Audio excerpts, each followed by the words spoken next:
آج ہم آپ کو بتانے جا رہے ہیں اہم مائنارٹی ڈپارٹمنٹ سے متعلق ایک اہم خبر جو آپ کو ہم سامنے واضح کریں گے، اور کچھ تصاویر اور کچھ مضمون میٹر کے ساتھ، جیسا کہ محکمہ اقلیتی بہبود اس وقت غیر محکمہ اقلیتی بہبود میں تبدیل ہو چکا ہے، کیونکہ جو سورسز ہیں ہمارے پاس، جس طریقے سے جو اطلاعات ہیں، جو نیوز ہمیں ملی ہے اور جس کا ہم نے سروے کر کے پتہ چلا ہے، تو پتہ یہ چلا ہے کہ محکمہ اقلیتی بہبود غیر کارگر تسلط ہو چکا ہے، اور اس کے اندر ٹیمریز کے اندر تقرر کے ریزرویشن پالیسی کے خلاف ورزی کی جا رہی ہے، اور غیر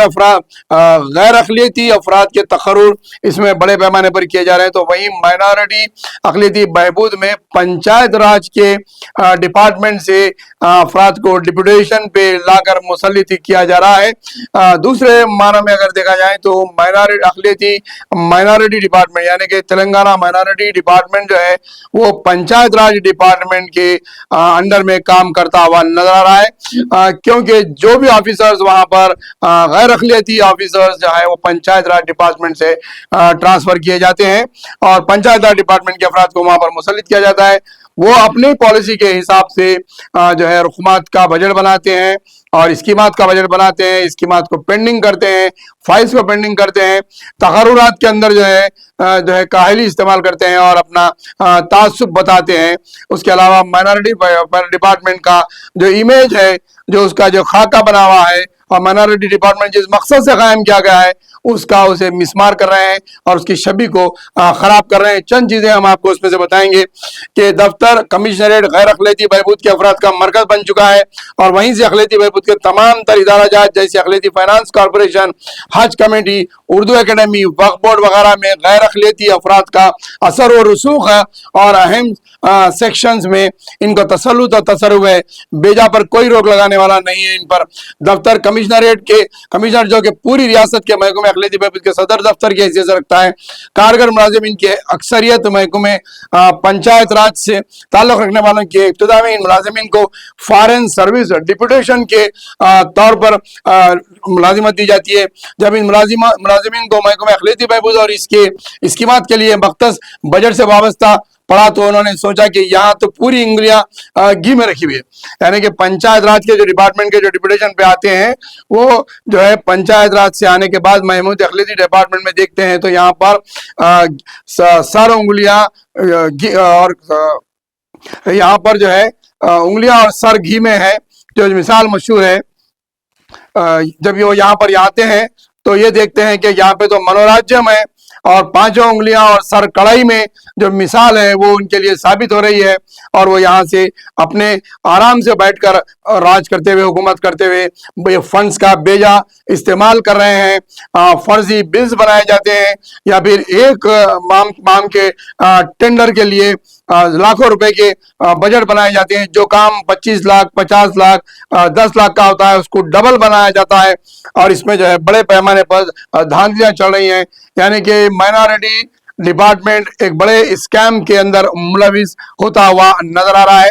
جو سورسز جس طریقے سے ہمارے پاس اطلاعات آ رہی ہے کہ تعجب کی بات یہ ہے کہ ان ملازمین کو ترقی دینے کے معاملے میں بھی قواعد و ضابطے کی خلاف ورزی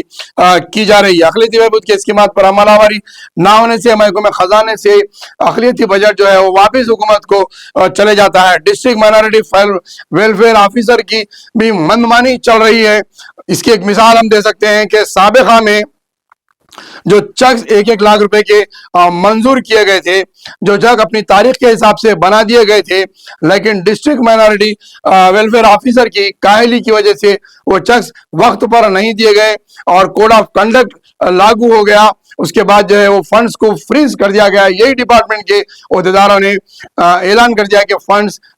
فریز کر دیے گئے ہیں، اور کئی مستحق افراد کو ان کے لونز منظور ہونے کے بعد بھی انہیں چیک نہیں ملے۔ کئی افراد لوگوں سے مارجن منی بتانے کے لیے پیسے بھی لیے تھے، اور اس میں کئی بڑے پیمانے پر دھاندلیاں کرتے ہوئے لوگوں سے 1 لاکھ کا چیک دلانے کے لیے 30 ہزار روپے 20 ہزار روپے لیے گئے تھے، وہ بھی ڈوب گئے، لوگوں کو وہ بھی نہیں ملا۔ اس کے اندر ڈسٹرکٹ مائنارٹی ویلفیئر آفیسر کا بہت بڑا اہم رول تھا، جو ان اسکیمات کو عوام تک پہنچنے نہیں دیے۔ اس طریقے سے اقلیتی بہبود ڈپارٹمنٹ جا کر غیر اقلیتی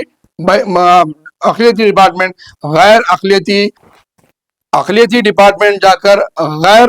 اقلیتی بہبود ڈپارٹمنٹ بن چکا ہے. اس کے لیے ذمہ دار کون ہیں؟ جس کے سیکریٹری ہیں، اس کے پرنسپل سیکریٹری ہیں، اور جو ہے ہمارے ایڈوائزر صاحب کا کام ہے، اور دیگر عہدیدار ہیں جو چیئرمینز بن کر بیٹھے ہوئے ہیں. یہ صرف ربر اسٹیمپ سے چیئرمین کی طرح کام کر رہے ہیں. ان سے پوچھو اسکیمات نہیں معلوم، یہ لونز منظور کرا کے اپنے ڈپارٹمنٹ کے لیے نہیں لا جا سکتے. عوام کو صرف جو ہے ڈپارٹمنٹ میں پھرنا پڑتا ہے. یہ دیکھیے اب یہ میٹنگز ہوتے ہیں، اس کے اندر عظمت اللہ چیئرمین موجود ہے، کوتوال صاحب چیئرمین موجود ہے، ایڈوائزر صاحب کی نگرانی میں تفسیر اقبال صاحب موجود ہے، یہ دیگر چیئرمینز موجود ہے، بی سی کے چیئرمینز موجود ہیں. لیکن ان کے سامنے اسکیمز لائی جاتی ہے، یہ باتیں کرتے ہیں، میٹنگز کرتے ہیں، لیکن ان پر جب عمل آوری کی بات آتی ہے تو جو ہے ان کے اوپر عمل آوری کے لیے دوسرے ڈپارٹمنٹس کے جب عمل آوری کی بات آتی ہے تو یہ لوگوں کی جو فائلز جاتے ہیں وہ ہائر اتھارٹی کے پاس جاتے ہیں، اور وہاں پر تعصب بتایا جاتا ہے، اور مائنارٹی ڈپارٹمنٹ کے ساتھ مکمل طور پر تعصب بتاتے ہوئے اس کے فنڈز کو روکا جاتا ہے، ان کے عہدیداروں کے ساتھ ترقی کو روکی جاتی ہے، اور وہاں پر جو خالی مخلوع جائیدادیں ہیں وہاں پر غیر اقلیتی افراد کا تقرر عمل میں لایا جاتا ہے، جسے زبان نہیں معلوم ہوتی ہے، جسے جو ہے اقلیتوں کے مسائل سے واقفیت نہیں ہوتی ہے. وہ صرف اپنا ذاتی فائدہ دیکھتے ہیں، اور چاپلوسی والے افراد کا فائدہ پہنچاتے ہوئے ڈپارٹمنٹ کو پورا ناکارہ بنا کے چھوڑ دیتے ہیں. جس کی تازی مثال ہے اس وقت اردو اکیڈمی اور مائنارٹی فائنانس کارپوریشن اور اقلیتی کمیشن جیسے ادارے جو ہے اس وقت ٹھپ پڑے ہوئے ہیں. یہاں پر سے عوام کو کسی قسم کے کوئی فائدہ حاصل نہیں ہو رہا ہے.